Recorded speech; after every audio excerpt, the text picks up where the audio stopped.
আসসালামু আলাইকুম প্রিয় বার্সা ফ্যান্স, প্রিয় কুলার্স। মার্ক-আন্দ্রে টের স্টেগানকে ঘিরে যে ভয়টা আমরা সকলে পাচ্ছিলাম সেটাই সত্য হলো। লম্বা একটা ইনজুরিতে পড়লেন। এই সময়টাতে এসে বলা যায় যে সিজনটা শেষ।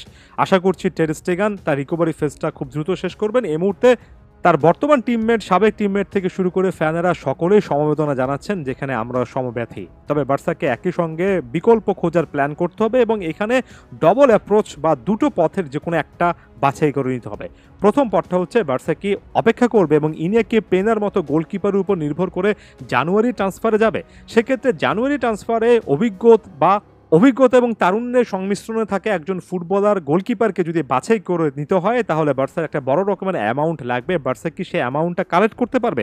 যদি করতে পারে, সে আত্মবিশ্বাসটা থাকে, তাহলে আপাতত ইনিয়েকি পেনা একটা অপশান হতে পারেন। যদিও আমি ব্যক্তিগতভাবে মনে করি যে ইনিয়েকি পেনা একেবারে পুরো একটা সিজন কাভার দেওয়ার মতো গোলকিপার নন। অনেকে আমার সঙ্গে দ্বিমত প্রকাশ করতেই পারেন। গত সিজনেও দেখেছি, এর আগের একাধিক সিজনে দেখেছি, আমার কাছে পেনাকে যথেষ্ট পরিমাণ ক্লাস এ ম্যাটেরিয়ালের গোলকিপার মনে হয়নি। এখন দ্বিতীয় একটা পন্থা হতে পারে ফ্রি এজেন্ট আনা। এখানে লা লিগা অ্যালাউ করবে, তবে ফ্রি এজেন্ট হতে হবে, অর্থাৎ কোনো ক্লাবের সঙ্গে বর্তমানে চুক্তিতে নেই এমন একজন ফ্রি গোলকিপারকে আনা যাবে, যাকে প্রায় ৬ থেকে ৭ মিলিয়ন ইউরো পরিমাণ বেতনে দেওয়া যাবে। তবে এখানে যে নামগুলো উঠে আসছে সেখানেও কিন্তু একটা বড় রকমের ডিসিশন নেওয়ার ব্যাপার আছে। যেমন ক্লাউদিও ব্রাভো, প্রথমে এই নামটার কথা বলি। একটা সময় বার্সাতেই ছিলেন, ম্যানচেস্টার সিটির মতো ক্লাবে ছিলেন।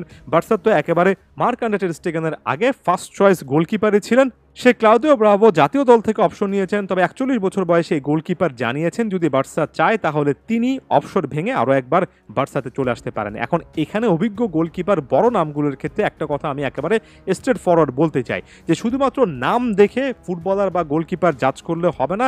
একজন পারফর্মার, একজন sports person is as good as his last performance, অর্থাৎ সর্বশেষ ম্যাচগুলোতে তিনি কেমন পারফর্ম করেছেন সেটাই এখানে মূল ফ্যাক্ট। এর আগের বছরগুলোতে ভালো করেছেন বলে যে বর্তমানে একই রকমের ফিটনেস বা ফর্মের জায়গায় আছেন সেটা ভাবা যাবে না এখানে। তাই আবেগে গাব না ভাসিয়ে, নাম না দেখে বর্তমান একেবারে সাম্প্রতিক প্রেক্ষাপট, পারফরমেন্স, ফিটনেস এগুলো দেখতে হবে। তারপর বড় একটা নাম রয়েছে কেইলর নাভাস। খুবই আন্ডাররেটেড একজন গোলকিপার ছিলেন, রিয়াল মাদ্রিদের আইকনিক একজন গোলকিপার আমার চোখে।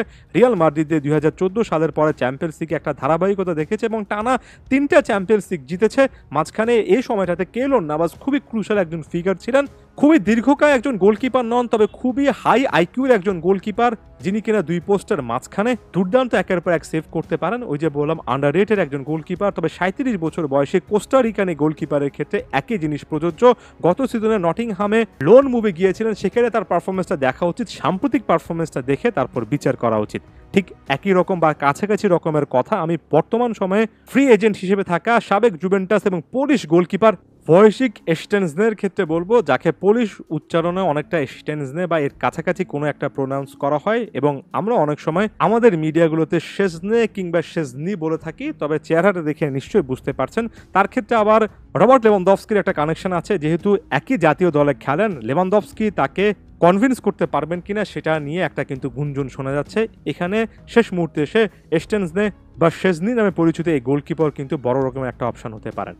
এডগার বাডিয়া অনেক সময় বা লম্বা একটা সময় তিনি কিন্তু লা লিগাতে খেলেছেন, এলচেতে খেলেছেন এবং বাদিয়া প্রায় ২০০+ লা লিগা ম্যাচ খেলার যেহেতু এক্সপিরিয়েন্স আছে, খুব একটা বড় নাম না হলেও তার কথাবার্তায় কিন্তু বার্সার যে একটা আগ্রহ আছে সেটা স্পষ্ট বোঝা যাচ্ছে। আরও একটা নাম রয়েছে গোলকিপার ক্যারিওসের কথা কি মনে আছে? ২০১৮ চ্যাম্পিয়ন্স লিগের ফাইনালে যিনি মারাত্মক একটা ভুল করেছিলেন, একাধিক ভুল করেছিলেন। প্রথমে করিম বেনজেমাকে একটা গোল গিফট করেছিলেন, পরবর্তীতে গ্যারেথ বেলের শটটা ঠেকাতে পারেননি এবং চ্যাম্পিয়ন্স লিগের ফাইনালে ডিজাস্টারাস পারফরমেন্সের পরে একেবারে লাইমলাইট থেকে হারিয়ে গিয়েছেন। সেই গোলকিপারটাকে নিয়েও কিন্তু কথাবার্তা শোনা যাচ্ছে। যদি আমার কাছে মনে হয় ওই একটা পারফরমেন্সই তার ক্যারিয়ারটাকে একেবারেই নেগেটিভ একটা ফেজে নিয়ে গিয়েছে এবং বার্সা আসলে এই ব্যাপারে আগ্রহী হবে কিনা আমি জানি না। তবে দিন শেষে কেইলর নাভাস, ক্লাউদিও ব্রাভো, ভয়েসিক এস্টেনজনে যে গোলকিপারের কথা আমরা বলি না কেন, একেবারে লাস্ট মোমেন্ট বা বর্তমান সময়ে তাদের পারফরমেন্স, তাদের ফিটনেস দেখে বার্সা ডিসাইড করুক, এই জিনিসটাই চাই। আপনার কাছে পার্টিকুলারলি একটা প্রশ্ন থাকলো, আপনি কাকে যাচ্ছেন? আদিওস ভিস্কা এল বার্সা।